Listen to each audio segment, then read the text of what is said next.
মুখ্যমন্ত্রী ম্যানমেড শব্দটা ঠিক নয়। মুখ্যমন্ত্রী আসলে বামেদের ভূত দেখে।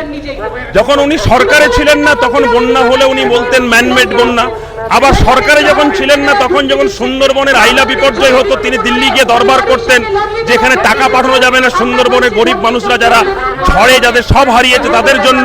আর এখন তিনি সরকারে আছেন, তিনি সরকারে থেকে তিনি আবার বলছেন যেটা ম্যানমেড হয়েছে। আরে ডিভিসিতে কিন্তু বাংলার একজন প্রতিনিধি থাকে, জল কত ছাড়তে হবে কি হবে না।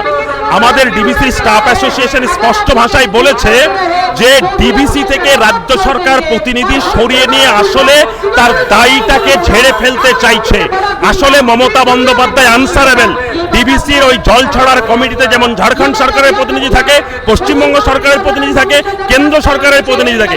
আসলে প্রতিনিধি সরিয়ে দিয়ে পশ্চিমবঙ্গের মানুষের জন্য যে ভূমিকা গ্রহণ করা দরকার ছিল এই অপদার্থ মুখ্যমন্ত্রী সেটা করেননি।